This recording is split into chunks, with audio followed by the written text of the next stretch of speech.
Hello, hello. It's time to create some triple integrals. So let us let's so we're just extending the idea of a double integral to triple integrals. So now we're going to be integrating over a region in 3D space, some function of x, y, and z. So this is Fubini's theorem for triple integrals, and we're just extending the idea of integrating over a rectangle. Here it's a rectangular box. And so we already looked at that x is going between a and b, y is between c and d, and now z is between r and s. All the other letters are taken. So we're just going to do iterated integrals when we're integrating a function of x, y, and z over a box. Fubini's theorem allows us to do this actually in any order for rectangular boxes, but most of the time we're not going to be integrating over rectangular boxes. So here's an example of a triple integral over a box. We're going to integrate x, y, z squared over the box where x ranges from 0 to 1, y is from -1 to 2, and z is from 0 to 3. So okay, we can set up this integral. We can do it in any order we want because it's a box. So I'll do it in the same order: 0 to 1 for x, -1 to 2 for y, and 0 to 3 for z. The function we're integrating is x, y, z squared, and I have to do the differentials in the opposite order. So first dz, then dy, then dx. And so we just take these one by one. We're going to get, this is going to be 1/3 x, y, z to the third, going from 0 to 3.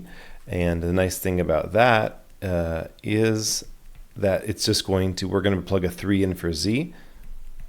And while I'm at it, I'm going to take the 3, we'll have 3 cubed and a 1/3. I'm going to pull all that stuff out, and I'm going to end up with a 9 out front. From 0 to 1, -1 to 2, we have x, y, dy, dx. Okay, so we'll take the next iterated integral, and I think that we could have separated, this is a separable function, we could have separated it from the get-go, but I'm not going to bother. I'm going to keep going like this. We have 9, 0 to 1. We have the integral of this is going to be 1/2 x, y squared, and this is going from -1 to 2. And now this is going to, from 0 to 1, I think it would have been nice to do the x's earlier, but that's all right. So we've got I'm going to take that 1/2 out to keep all that constants out there. Now we've got x times, what do we have? We have y squared, which is going to be 2 squared, 4, minus -1 squared, which is a 1, so it's going to be a 3. Then we have a dx. So we're going to continue it over here. This is going to be, I'm going to factor out the 3, so we'll have 27 over 2, integral from 0 to 1 of x dx. Well, we're going to get 27 over 2 times 1/2 x squared from 0 to 1, and so when we evaluate that, we're going to just have 27 over 4.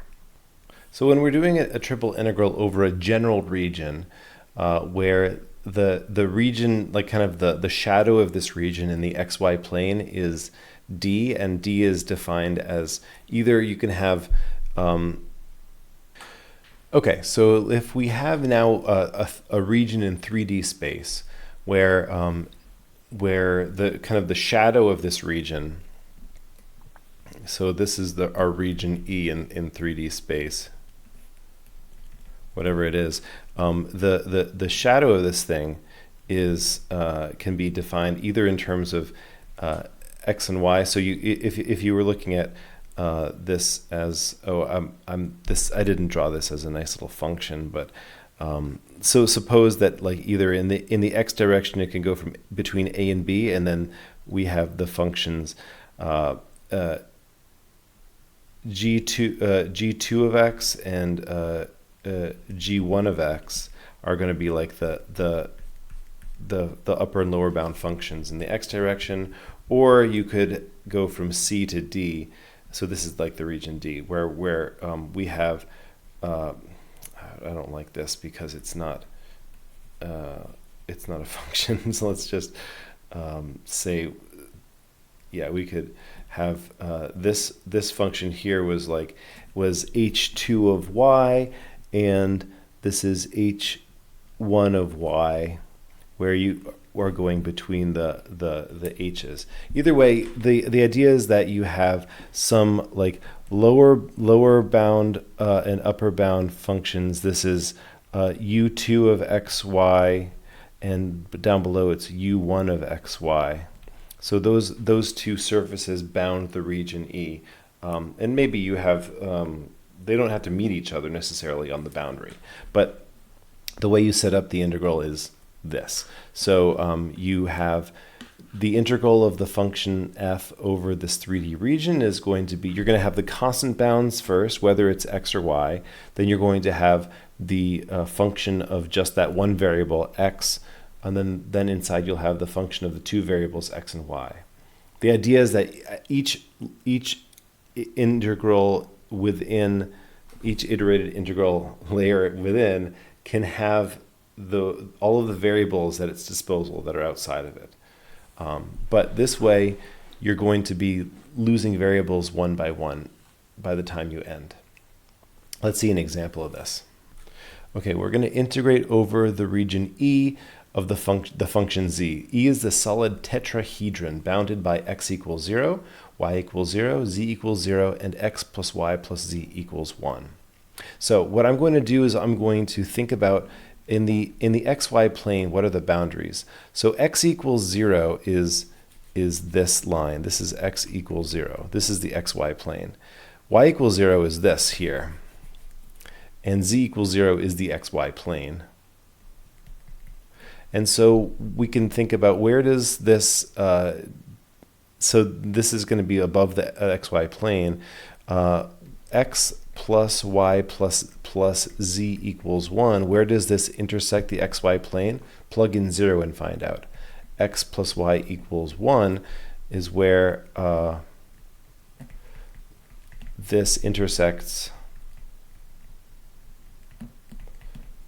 the xy plane, and that line goes like this. This is x plus y equals 1.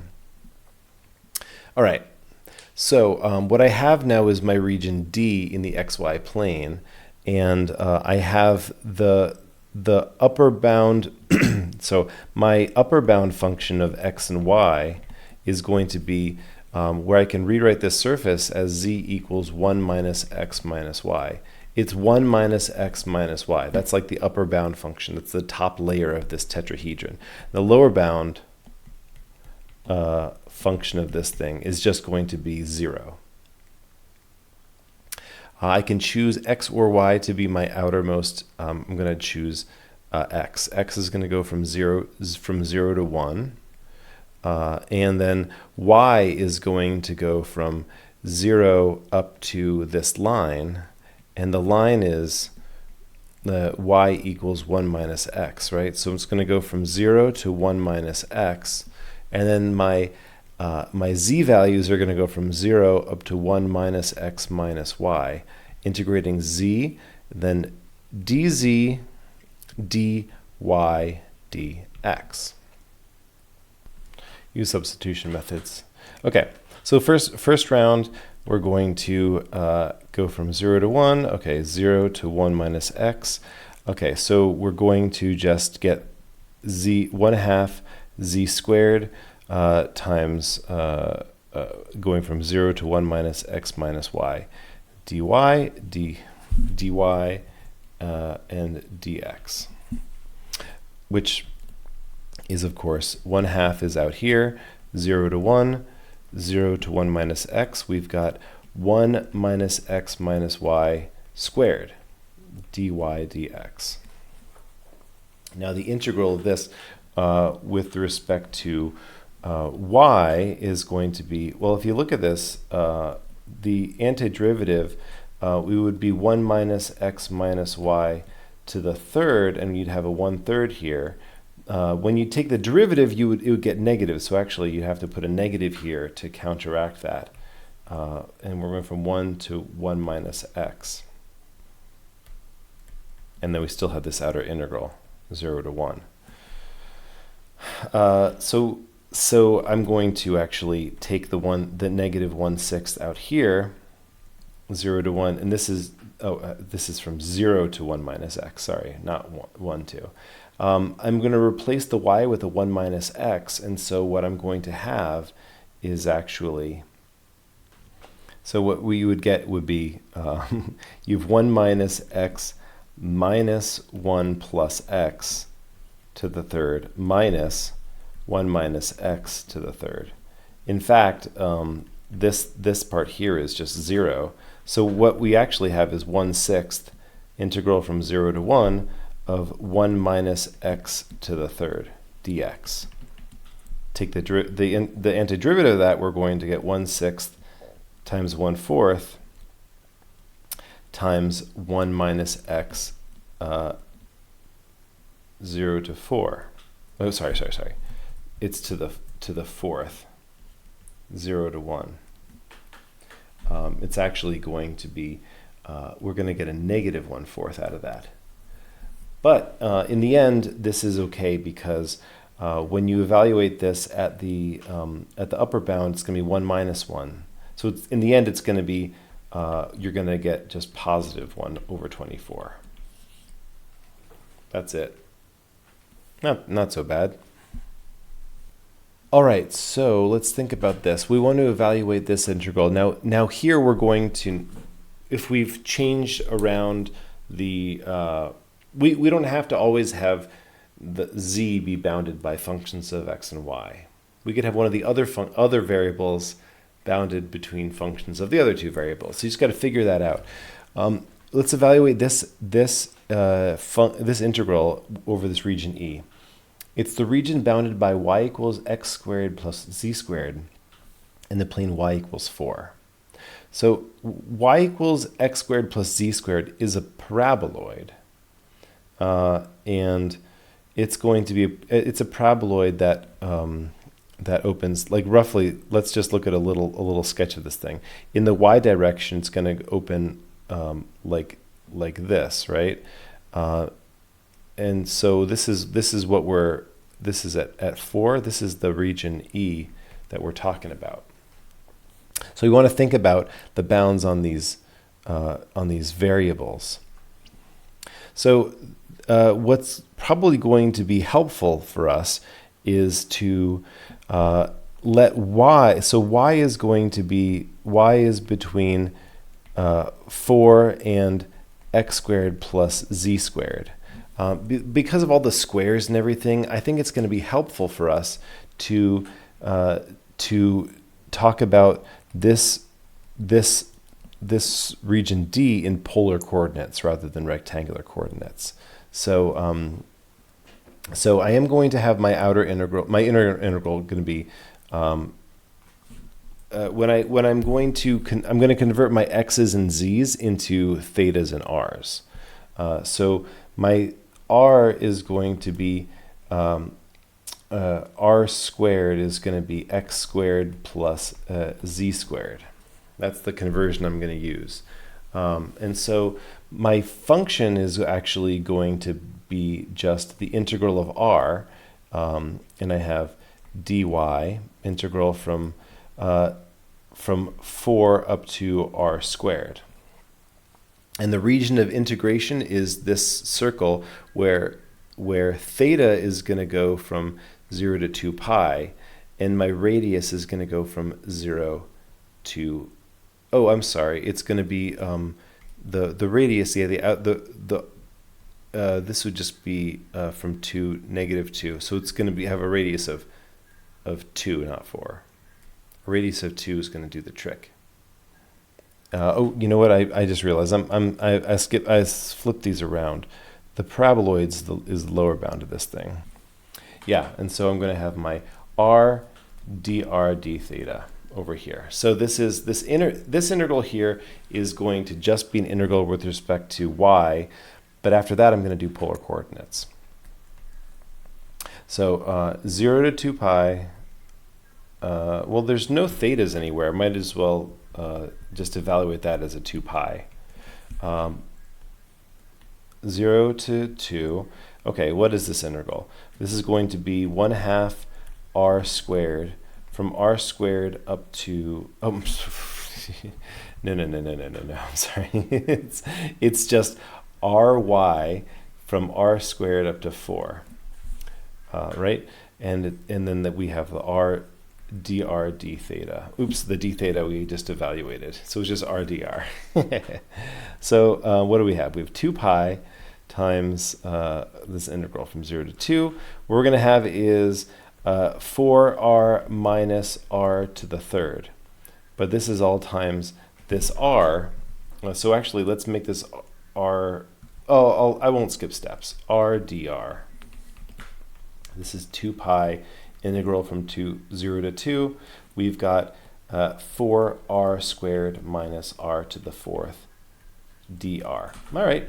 So this is going to be 2 pi times, let's 4/3 r cubed minus r to the fifth and a 1/5 out front. And we're going from 0 to 2. This is going to be 2 pi times 4/3 times an 8 minus 1/5 times a 32. Okay, so it comes out to 128 pi over 15. So there we go. All right, so let's look at this. This is this little exercise in changing the order of integration. So here I have my z is bounded between 0 and y squared. My y is bounded between 0 and x squared, and I have x going between 0 and 1. If I was to change this to a function, an integral with respect to x, then y, then then z, then y, we're going to have to figure out what these new bounds are going to be. So let's think about before the xy plane, what this region D was. If x is going from 0 to 1 and y was going from 0 to x squared, this was the region D. And so the x is going from 0 to 1, y was going between 0 and y and x squared. If we switch things around, then y is going to go from 0 to 1 still. And now z is going from 0 to y squared. It can still be with respect to y squared as long as y is an outer integral, an outer variable. With x, x is going to go between this line and 1, right? And that's the line x equals square root of y. So x is going to go between square root of y and 1 instead. So you can see we didn't have to change the bounds on that integral with the, oh, why do I have z squared? Forget that squared. I don't know why I put the squared there. It doesn't change doesn't change all the other stuff I said, but z is between 0 and y, not 0 and y squared. So sorry about that, but this is at least fixed now. Okay, so if you wanted to find the volume of a 3D region, you can just integrate the function 1. And so for this example, we want to find the volume of a tetrahedron bounded by these planes. So first off, we have x plus 2y plus z equals 2, x equals 2, x equals 0, and z equals 0. Okay, let's think about what this would look like. In the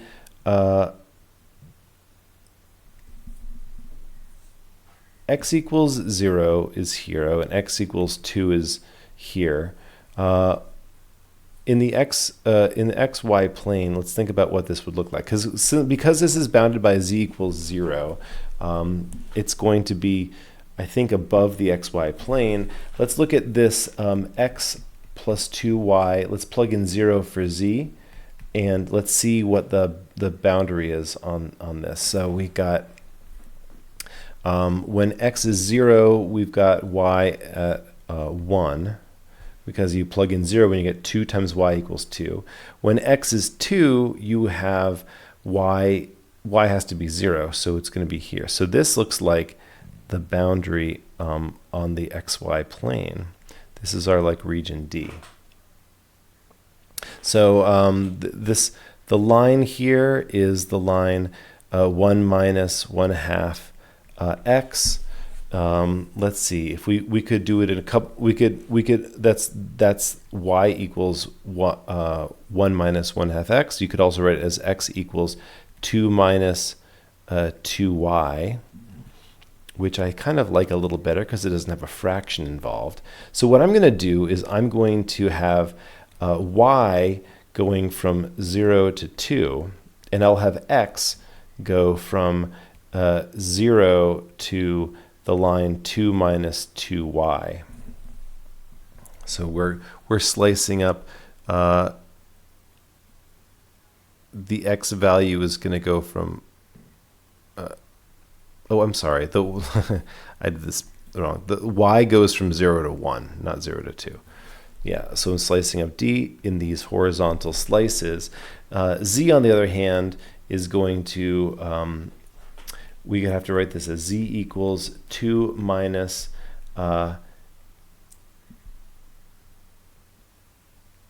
x minus 2y. That's going to be the upper bound of this tetrahedron. So we're going to have from 0 to 2 minus x minus 2y. Now I'm going to integrate 1 dz, dx, dy. First round of integration, we're going to just have 2 minus x minus 2y, dx, dy. This is easy enough to do. 0 to 1,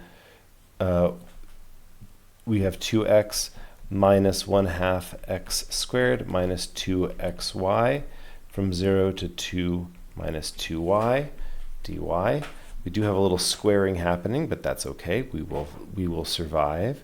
0 to 1, we're going to have, we have 4 minus 4y, because I'm plugging in 2 minus 2y in for x, minus 1/2 times a 4, that's 2 squared, minus 4y plus 4y squared. No, that's going to be an 8y in the middle. And then we're going to have minus 2 times 2 minus 2y times a y, which is actually, that's going to be, so when I multiply this by negative 2y, it's going to be minus 4y plus 4y squared. All of this dy. So we're going to have to do another round of integration. Let's just clean up a couple little things. We have minus, okay, so 0 to 1, I have a 4 hanging out there. This is actually going to be minus 2 plus 4y, minus and minus, and then it'll be minus 2y squared. So the y squareds, we have 2y squared at the end. We have 4y squared minus a 2y squared. For the y's, we have minus 4y, and plus 4y. So it's in the end, it's minus 4y. And then the constant terms, we have 4 minus 2. That's going to be plus 2. And integral of this thing, we're going to get 2/3 y to the third minus 2y squared plus 2y from 0 to 1. And then it's going to be 2/3 minus 2 plus 2. So in the end, we just have 2/3. That's the deal. So as an application of triple integrals, the one that mostly comes to mind is finding the center of mass, or the mass of some object. So if you have a density function, rho of x, y, z, that's the density at some point x, y, z in space. The mass of some solid E that can be bounded by bounded by functions of x, y, z in a certain way, you're going to, if you integrate the density function over the region E, you get the mass of E. The center of mass of an object is a point where you have to calculate this this x bar, y bar, z bar, where each of these x bar is calculated as so when we say x bar is capital M Y Z, that's the moment about the YZ plane is MYZ. That's an integral of x times the density function xyz. So that's the moment, what you're going to get when you take each of these moments. So when you take the moment with respect to the YZ plane divided by the mass, and then the moment on the xz plane divided by the mass, and then the moment on the xy plane divided by the mass. These three coordinates are going to be in like this, in this solid E. That's going to give you the point. That's the center of mass of this object. These moments are the weighted averages in the 3 dimensions. And if you have a constant density object, then what you've calculated is known as the centroid of the region. Okay, let's find the center of mass of a solid of constant density bounded by a parabolic cylinder x equals y squared and the planes x equals z, z equals 0, and x equals 1. So on the xy plane, x equals y squared looks like this, right? The planes x equals z, okay, z equals 0, and x equals 1. X equals 1 is here. So this is the region D. And then we're bounded above by the function z equals x and below by z equals 0. So let's take, let's see, we can have x going between y squared and the value 1. We'll have y going from -1 to 1. So that's going to be our constant bound. And so -1 to 1. So I'm going to calculate the mass first. Integral from -1 to 1 from, let's see, from y squared up to 1, and then from 0 up to x. I'm going to integrate just the constant density. So I'm going to it doesn't really, if I put a c there, I might as well just have the density, whatever units it is. I can create a new unit so that in the end it's going to have a density of 1 unit per whatever. So I'll just integrate 1, find the volume of this thing.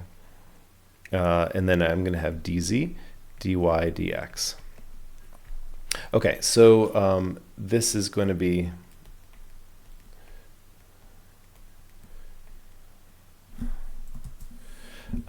it's going to be the integral of x dy dx. No, it's not dy dx. It's dx dy.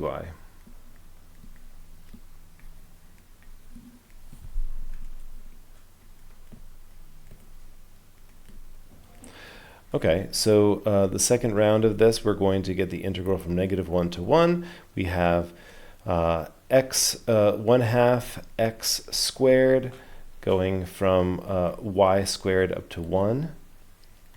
So we're going to get, this is going to be the integral from -1 to 1. We have 1/2 minus 1/2 y to the 4th power, and that's a dy. So I'm going to pull out the 1/2 and integrate this. The nice thing about integrating y to the 4th is that it's because that's let's see, that's the even function. It's the odd part that's going to go away. So you'll see what I mean. It's the integral from -1 to 1 of 1 minus y to the 4th. Now that I've taken the 1/2 out, the dy, and so we're going to get 1/2 y minus 1/5 y to the 5th, going from -1 to 1.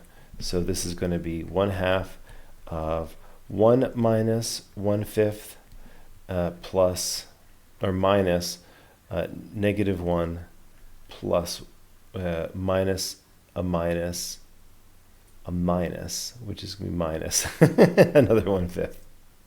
I knew that it's going to be double. The odd part would be dropping away, and the even part would be doubled, so to speak. So in the end, that's going to be 2/5 times 1/2. It's just going to be 1/5. So the mass of this thing is 1/5, but we have to calculate the moments. So the moment with respect to the yz plane is the same integral, -1 to 1, y squared to 1, 0 to x of the function x, dz dx dy.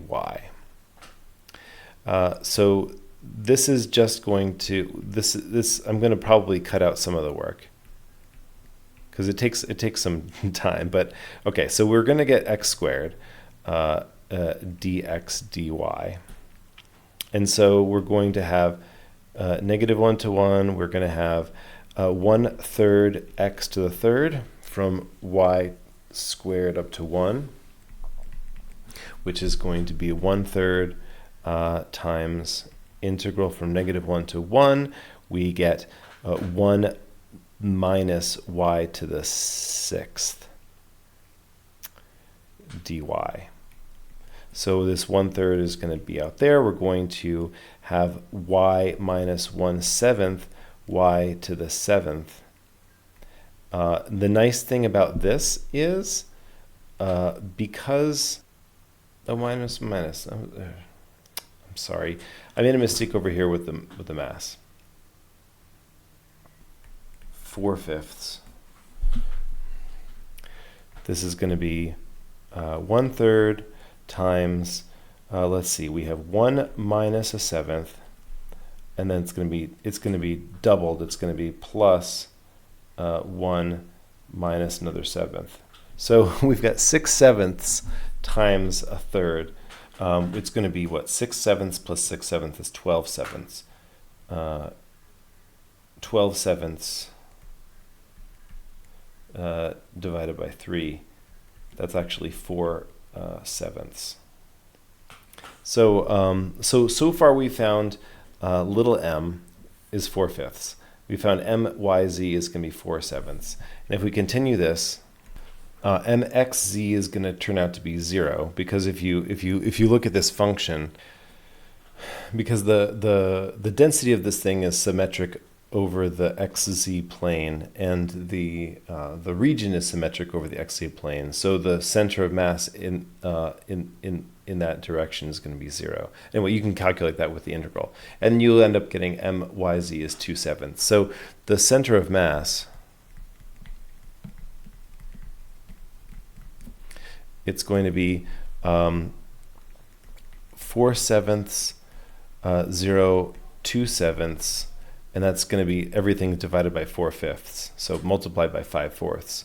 So what we're gonna get is 5/4. You're going to get 5/7, 0, and then 5/4. That's gonna be 5/14. That would be the center, the coordinates of the center of mass of this object.